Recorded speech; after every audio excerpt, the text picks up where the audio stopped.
On the court, ball dribbling, cashing checks. College hoops, beats, pump, breaking necks. GunzPicks in the air, we ain't playing nice. Best rolling, paper stacking straight ice. Double units fired, man, winners only. Player props hitting, no rolling lonely. Bankroll swole, just stacking that cheddar. Breaking ankles daily, no one do it better. Let's keep dancing, 10 shots fired. Cashing best clips, reloaded, never tired. Have ourselves a day, straight up ballin'. Every show lit, you know we all in. Hit the hardwood, buzzers buzz, call it lit. Numbers crunch, strategy so legit. Yes, sir. What is going on, everybody? We are back in the building. That's right. We are back right here on the GunzPicks channel. I am the host with the most, point guard of podcasting, the self-proclaimed CBB goat himself. It is a GUNZPICKS. Oh, yes. And we are here live on what is a Thursday night to talk about Friday night basketball games for college basketball. And we have an electric USA-Canada game going into overtime. Can't wait to break. Love hockey tonight, but we're going to be talking about college basketball here. And I realize I didn't put the lines up on the picks I'm about to give you here, but I got 4 picks for Friday that I want to give out to the people. Shout out to everybody in the chat. If you're liking the content that's coming on this channel, we've been absolutely cashing these video picks left and right. Make sure you like and subscribe to the GunzPicks channel. Hit the thumbs up, hit the bell, hit everything to get me in the algorithm of all algorithms that YouTube deems fit. And I appreciate every single one of you beautiful bastards that has absolutely got me into the algorithm for some reason. I am getting the views, I'm getting the likes, and I'm getting new subscribers, and that is because of you guys. But you need to keep it up because we're trying to grow this channel to the moon. We want to give everybody the sharpest information on the planet, and it's up to you guys to do so.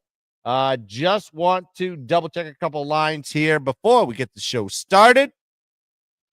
And we can do it right now. Like I said, 4 picks here and a best bet to end up the night. It's going to be a late night degenerate special on the plays. We've been doing very well right now. I think we're going to be 1-1. Of course, we have Santa Clara that's going to be coming up here very shortly. And we can sweat that out together at 11 p.m. Actually, the game already started. Can't wait to watch that one. I'm glad you guys are dealing with me now. I went out on a dinner tonight.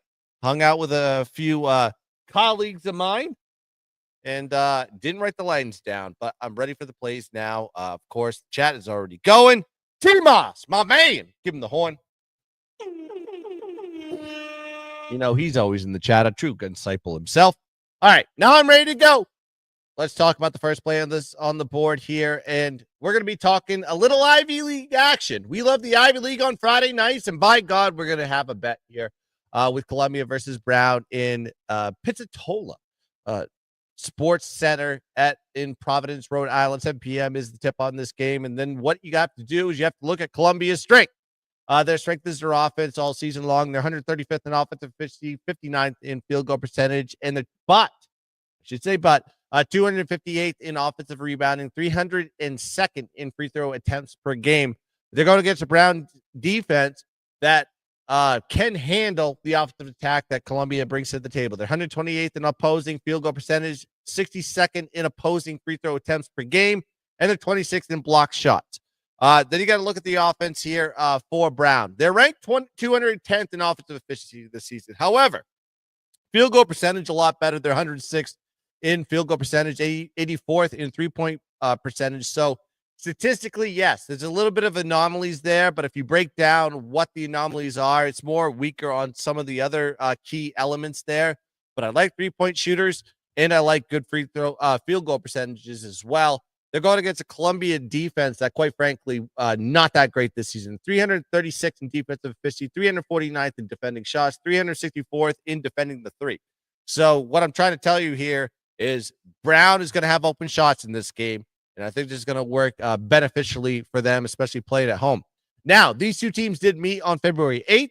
Columbia beat Brown 74-72. Very close game. Brown was a 2.5-point dog in that game on the road. Now you're seeing them here as a 4.5-point favorite, which gives you everything you need to know. Big line swing from game A to game B. Also got to look at Brown. 4 out of the they've covered 4 out of the last 5 games. They're 6-2 ATS in the last 6 home games. I'm sorry, 8 home games. Columbia on the other side, not a covering team as of late. They're 0-6 ATS in the last 6 games overall, 2-7 ATS on the road this season. And Brown has covered 3 out of the last 4 versus Columbia. They also covered that one when they were a dog narrowly. And then you got the revenge angle here. So I like the Brown Bears here. When it's Brown, cash it now. I'm not going to say flush it down. Let's give me the Browns as a favorite here at home. Brown, -4.5 as play number 1. All right, next play that's going to be on the board here, we're going to be running into the A10. We've been betting the A10 on Friday nights, and by God, we've been cashing tickets. Give me Dayton versus Loyola Chicago here in Gentile Arena, Chicago, Illinois, 7 p.m. East is the tip-off on this one. You got to look at Dayton. Strength of their season has been their offense. 38th in offensive efficiency, 65th in field goal percentage, 88th in free throw percentage, but 185th in offensive rebounding. Not a lot of second chance opportunities for the Dayton Flyers. Now, Illinois-Chicago defense has the ability to contain this Dayton offense. 108th in defensive efficiency, 108th in opposing field goal percentage, 91st in defensive rebounding, 38th in block shots. At least inside, they're going to be able to take away a lot of second chance opportunities from the Dayton Flyers. On the offensive side for Illinois-Chicago, they are a decent shooting team. 96 in offensive efficiency, 133rd in three-point percentage, and 105th in two-point percentage. These numbers, you could say it's 105th, the 100 ranking, stuff like that. But when you're dealing with these lower-tiered conferences, these are not bad numbers overall, because we're talking about 300-plus teams in NCAA basketball. Then you got to look at the defense here for Dayton. It's been their detriment all season long. The 204th in defensive efficiency, 194th in defending the 3, 208th in defending the 2. So I think there's going to be some open look opportunities here for Illinois-Chicago in this game. Now, revenge angle here for Illinois-Chicago. These two teams did meet on January 18th, and Dayton won that game 83-81. However, Dayton was a 10.5-point home favorite in that game. Now you're seeing the line swing to Illinois-Chicago. You're seeing it at 2.5 on some books. In some books, you're seeing ones out there and maybe some pick'ems. I think this is an Illinois-Chicago line. And then you got to look at Illinois-Chicago, how they've done as of late. They're 5-2 straight up, 6-1 ATS in the last 7 games. They're 14-1 straight up. 14-1 straight up in their last 15 games at home, and they've covered their last 3. This is a different scenario for them because they're a dog at home. And then you got to look at Dayton. While winning a majority of their games, 7-2 straight up in their last 9, they're 2-4 ATS in the last 6. So I think this is an element here where Illinois-Chicago can come into this game and also take this into account. Last 4 matchups with Dayton, Illinois-Chicago has covered 3 out of the last 4. So I think this is a play-on team with Illinois-Chicago. As they seek revenge, they got a lower line than the first one. They were double-digit dog not that long ago, and now you're seeing them there as a short dog here at home. Illinois-Chicago is the spot. Give me Illinois-Chicago plus 2.5 as play number 2.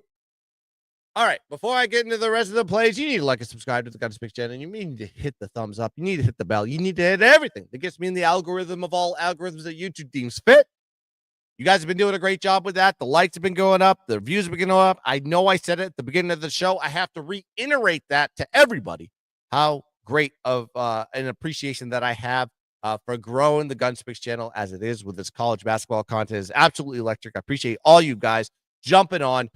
Whether it's now or later, please do that for the GUNZPICKS. And also check out my Dub Club, 50% off all my college basketball picks, all my all access right now. You can get it for the year for 50% off. This deal ends on March 1st.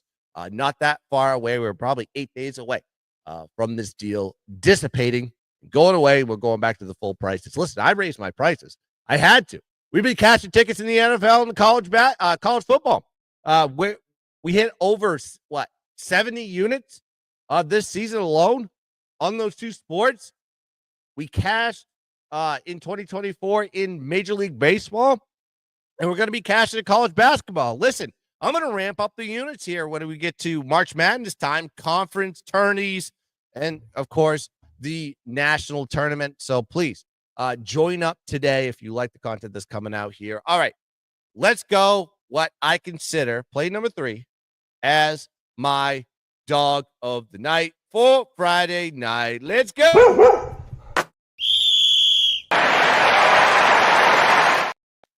Yes, sir. Dog of the night. We're going to the Big East, not the Big Least, the Big East, with Marquette going against Villanova here at Wells Fargo Center in Philadelphia, Pennsylvania. 7 p.m. is the tip. Yes, I am going with a short dog here with Villanova. Let me tell you why. You got to look at Marquette. Strong on both sides of the ball. I get that statistically. 32nd in offensive efficiency, 20th in defensive efficiency on the defensive side of the ball. Marquette is ranked 7th in creating turnovers, but poor defending 2-point shots, 259th in the country in that statistic. On the offensive side here for Marquette, not a great shooting team. Under 36 in field goal percentage, 248th in three-point percentage, 154th in free throw percentage. So, yeah, there is some, weaknesses, Achilles heels for that matter, on the Marquette side. Now, with Villanova, strength all season has been their offense. 23rd in offensive efficiency, 37th in field goal percentage, 4th in three-point percentage, 3rd in free throw percentage. 2 key statistics I look at covering teams, 3-point percentage and free throw percentage, and Villanova fits the bill in this position. Now, on the defensive side, yes, there's some weaknesses here with Villanova. They're 134th in defensive efficiency this season. However, 39th in opposing free throw percentage and 93rd in defensive rebounding, which is better than Marquette. I think there's an advantage on the rebounding side here with Villanova. Then you get the revenge angle here for Villanova because they lost to Marquette 87-74. Absolutely destroyed in the first game, but they were 9.5-point road dogs in that situation. Now you're seeing the line come towards the Villanova side. They're 1.5-point dogs currently at home. Now, in recent games, Villanova has played better than Marquette. They're 4-1 ATS in the last 5 games. Marquette on the other side, 1-4 ATS in the last 5 games. And the only cover that Marquette had in that sample size was Seton Hall. Do you know what Seton Hall's record is this season? I can tell you in conference, they're 2-13 straight up this season in conference. This is a bad Seton Hall team. So take that cover with a grain of salt here. Then you got to look at Villanova at home. 12-3 straight up at home this season and should come out firing with revenge against a Marquette team that, quite frankly, historically owns Villanova here because Villanova is 0-8 in ATS and straight up versus Marquette in their last 8 versus this team. I think Villanova will come out swinging. This is a very short line for a reason against a ranked Marquette team. I don't trust Marquette. They don't cover spreads, but Villanova, by God, they do. Give me Villanova here, plus 1.5 as my dog of the night here on Friday night. All right. Before I get into my best bet, I'll say it once, I'll say it again. Like and subscribe to the GunzPicks channel. Keep hitting those thumbs up. Keep smacking them. Bam, bam, bam, bam, bam, bam, bam, bam, bam. I want to keep in the algorithm of all algorithms. And if you haven't subscribed to the channel, by God, do so as well. Let's do it. Let's go into my best bet of Friday night. Let's go.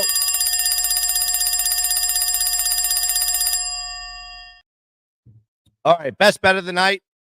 We're going into the dirtiest of the dirty. We're going to Milwaukee versus Youngstown State in Bailey Center, Youngstown, Ohio. 9 p.m. is the tip-off on this one. Shout out Maurice Corrette. We're going into your town, buddy. The deciding factor in this game when we break these two teams down statistically is, can the Youngstown State defense stop the Milwaukee offense? Those are their 2 strengths. Milwaukee is ranked 136th in offensive efficiency, 140th in field goal percentage, 2nd in offensive rebounding. They bang the boards better than anybody in the country. They're 332nd in giving up turnovers. So they're very sloppy with the basketball, and they're 301st in free throw percentage. So a couple of key statistics. They turn over the ball a lot, and they don't shoot free throws very well. Now, on the Youngstown State side, defensively has been their strength all season long. 115th in defensive efficiency, 59th in defending shots, 39th in blocks, and they're 257th in defensive rebounding. Yes, edge on the rebounding is Milwaukee, but I think they're able to create turnovers against them in this position. On the offensive side for Youngstown State, they're 256 in offensive efficiency, which you would consider a bad statistic. However, break it down a little bit further. 129th in 2-point percentage, 102nd in free throw percentage. They are terrible three-point shooting team for the most part, but inside the arc, this is where they want to be. They can hit and be efficient inside and score the 2-point buckets. Milwaukee is very weak at defending the 2-point shot. They're ranked 222nd in opposing 2-point percentage, and they're 177th in opposing free throw percentage attempts per game. So two statistics that are very key on this one that plays into the strength of Youngstown State. They want to shoot 2-point buckets. They're going to be able to versus Milwaukee, and they're going to get plenty of opportunities on the free throw line, I think, here with Youngstown State. Now, Youngstown State, you look at how they've played it as of late. In February, Youngstown State has found themselves and has been winning games left and right. They're 4-1 straight up and ATS this month alone. And then there's a revenge angle. Once again, we have a lot of revenge games in these in the picks that I'm giving out tonight. Now, Youngstown State got absolutely dominated by Milwaukee in the first matchup. And they were 6-point road dogs in that situation. Now you see them as a short favorite here, which gives you all you need to know of what the outcome of this game is. Then you got to look at Milwaukee. 1-3 ATS is a dog of less than 4 points this season. And then you got Youngstown State that is 3-1 ATS is the favorite of 3 points or less. Youngstown State has covered 5 out of the last 7 games versus Milwaukee, if you look at the matchup history. And then you have the revenge angle with a significant live movement from game A to game B. Tells you everything you know. We're not taking the spread. We're throwing that right out the window. We're just going to take the money line here as my best bet. Give me Youngstown State money line as my best bet for Friday night. So I gave you 4 plays to pay the bills. To recap for you guys, Brown -4.5. We got Illinois Chicago +2.5. We have the dog of the day with Nova +1.5 and Youngstown State money line to close this out for Friday. Let's go 4-0, shall we, on these picks and keep our record above 60%, which I've been doing all season long on these video plays. If you like the content that's coming on this channel, you like the picks, you like the breakdowns, you like everything that is coming out of my 2 lips, my tongue, and the air that's coming in between them, you need to like and subscribe to the GunzPicks channel. You need to hit the thumbs up. You need to hit the notification bell. You need to hit everything. And also, if you want to follow me on social media platforms, I drop clips. I give you all the information you need to know as far as how to get to the channels. If you don't like that, fine. If you follow me on X, you know where I'm at. But if you want to follow me on all other social media platforms, it's Instagram, it's TikTok, it is GunzPicks on all social media platforms. So please do that and support Guns. All right, that's gonna do it here for the Breakin' Ankles show. I am GunzPicks. Let's cash some tickets. Let's dominate the bowl. And as always, let's keep dancing.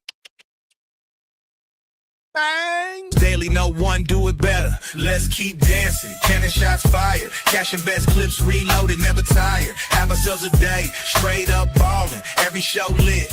You know we all in. Hit the hardwood, buzzers buzz, call it lit. Numbers crunch, strategy so legit. Breaking down plays, knowledge deep. College boss advanced, cash in, no